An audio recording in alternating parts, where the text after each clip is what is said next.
नमस्कार। आज हम एक ऐसे सफर पर चलेंगे जहां हम देखेंगे प्राचीन भारत की वो शानदार इमारतें, हैरत अंगेज तस्वीरें और महान किताबें जिन्होंने हजारों सालों से दुनिया को हैरान किया है।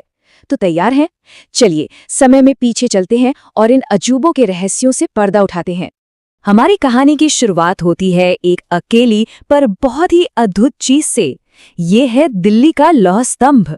पर ये सिर्फ लोहे का एक खंभा नहीं है, ये एक ऐसी पहेली है जिसने सदियों से बड़े बड़े वैज्ञानिकों को भी उलझा के रखा है। सोचिए, ये कितना ऊंचा होगा? पूरे 7.5 मीटर, मतलब आज की 2 मंजिला इमारत से भी ऊंचा। और इसका वजन 3 टन से भी ज्यादा। जरा सोचिए, उस जमाने में बिना किसी मॉडर्न क्रेन के इतने भारी स्तंभ को बनाना और फिर उसे एकदम सीधा खड़ा करना, कमाल की इंजीनियरिंग रही होगी, है ना? लेकिन जो बात सबसे ज्यादा हैरान करती है वो है इसकी उम्र। ये करीब 1500 साल पुराना है। और यही तो इसका सबसे बड़ा रहस्य है। 1500 साल खुले आसमान के नीचे रहने के बाद भी इस पर आज तक जंग नहीं लगा है। वैज्ञानिक मानते हैं कि शायद इसके लोहे में फास्फोरस की मात्रा थोड़ी ज्यादा थी, जिसने इसके ऊपर एक पतली सी सुरक्षा की परत बना दी, जो इसे आज तक बचाए हुए है। इस पर एक लेख भी खुदा है, जिससे पता चलता है कि इसे चंद्र नाम के एक शासक ने बनवाया था, जो शायद गुप्त वंश के थे। ये उस दौर की धातु विज्ञान की टेक्नोलॉजी का एक जीता जागता सबूत है। तो चलिए अब एक स्तंभ से आगे बढ़ते हैं और देखते हैं उस दौर में बनी बड़ी बड़ी और विशाल इमारतों को। उस समय की सबसे खास इमारतों में से एक थे स्तूप। अब स्तूप का मतलब क्या होता है? इसका सीधा सा मतलब है टीला। ये दरअसल वो पवित्र जगह थी जहां भगवान बुद्ध या उनके शिष्यों के अवशेष, जैसे उनके दांत, हड्डी या राख रखे जाते थे। और ये जो आप देख रहे हैं, ये है सांची का महान स्तूप, जो शायद सबसे प्रसिद्ध उदाहरणों में से एक है। आपको पता है, ऐसे बड़े बड़े स्ट्रक्चर बनाने की शुरुआत तो सम्राट अशोक के समय हुई थी, पर इन्हें पूरी तरह बनाने और सजाने में कई 100 साल लग गए। अब इसकी बनावट भी बड़ी दिलचस्प थी। हर स्तूप के बीचों बीच एक छोटा सा डब्बा रखा जाता था, जिसे धातु मंजूषा कहते थे। इसी में वो अवशेष होते थे।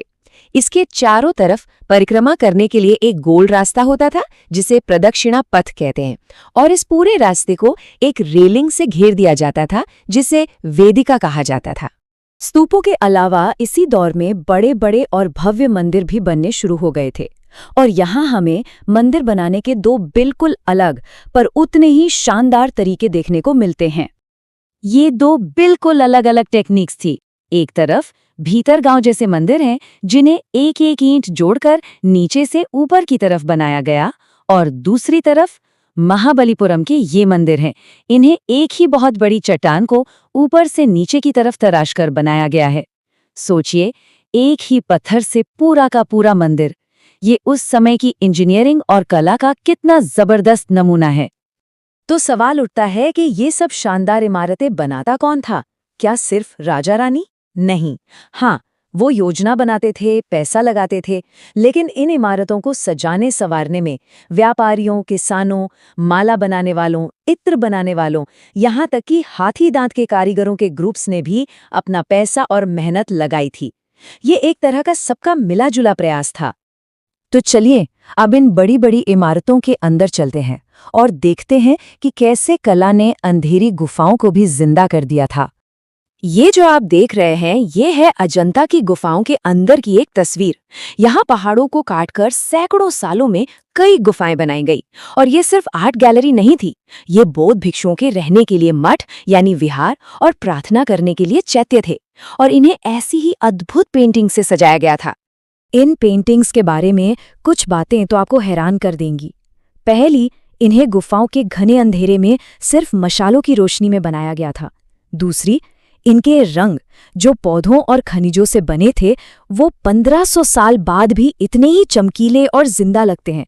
और शायद सबसे बड़ी बात, हम उन महान कलाकारों का नाम तक नहीं जानते जिन्होंने ये कमाल किया। ये जो कला थी, ये जो वास्तुकला थी, ये यूं ही नहीं बनी थी। इसे प्रेरणा मिली थी उन कहानियों से, उन विचारों से जो उस समय के समाज में गूंज रहे थे। चलिए एक पल के लिए एक प्राचीन आवाज को सीधे सुनते हैं। ये एक बहुत ही प्रसिद्ध तमिल महाकाव्य शिल्पाधिकारम का एक हिस्सा है। इसमें कन्नगी नाम की एक स्त्री है जिसके पति कोवलन पर चोरी का झूठा इल्जाम लगाकर उसे मार दिया जाता है और वो अपने दुख में विलाप कर रही है। उसकी पीड़ा इन शब्दों में गूंजती है। ये हमें उस समय के साहित्य की गहराई और भावनाओं को दिखाता है। और ये वाकई कहानियों का सुनहरा दौर था। इसी समय भारत के कुछ सबसे महान महाकाव्यों ने अपना रूप लिया। संस्कृत में लिखा गया महाभारत, जिसमें कौरवों और पांडवों के युद्ध की कहानी है, और रामायण, जिसमें राजकुमार राम की गाथा है। इनके अलावा पुराण भी थे, जिनमें विष्णु, शिव और दुर्गा जैसे देवी देवताओं से जुड़ी कहानियां थीं, और इन्हें ज्यादा आसान भाषा में लिखा गया था ताकि हर कोई इन्हें सुन और समझ सके।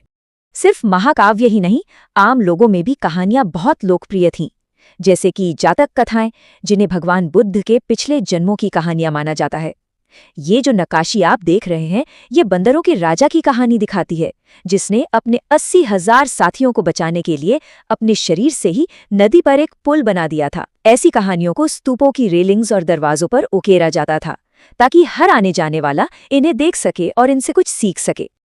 तो चलिए अब इस सफर के आखिरी पड़ाव पर चलते हैं और उस दिमागी और वैज्ञानिक बुनियाद को देखते हैं जिसने इन सभी कमाल की चीजों को मुमकिन बनाया। ये वो दौर था जब आर्यभट्ट जैसे महान गणितज्ञ और खगोल शास्त्री हुए।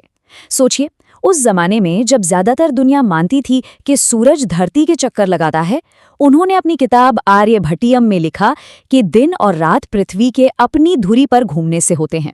उन्होंने चंद्र और सूर्य ग्रहण के पीछे का अंधविश्वास हटाकर उनका वैज्ञानिक कारण बताया, और तो और एक वृत्त की परिधि नापने का लगभग सटीक तरीका भी खोज निकाला। पर इन सब में से प्राचीन भारत का वो कौन सा एक आविष्कार था जिसने दुनिया को हमेशा हमेशा के लिए बदल दिया?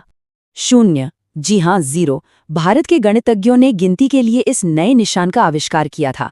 ये सिर्फ एक संख्या नहीं थी, ये एक क्रांतिकारी विचार था। ये पद्धति पहले अरब देशों तक पहुंची और फिर वहां से यूरोप, और आज पूरी दुनिया इसका इस्तेमाल करती है। और ये हमें एक आखिरी सवाल पर छोड़ जाता है। आज हम जिस दुनिया में रहते हैं, कंप्यूटर से लेकर अंतरिक्ष यात्रा तक, सब कुछ संख्याओं पर ही तो टिका है। तो जरा सोचिए, अगर शून्य नहीं होता तो क्या हमारी ये आधुनिक दुनिया कभी भी संभव हो पाती?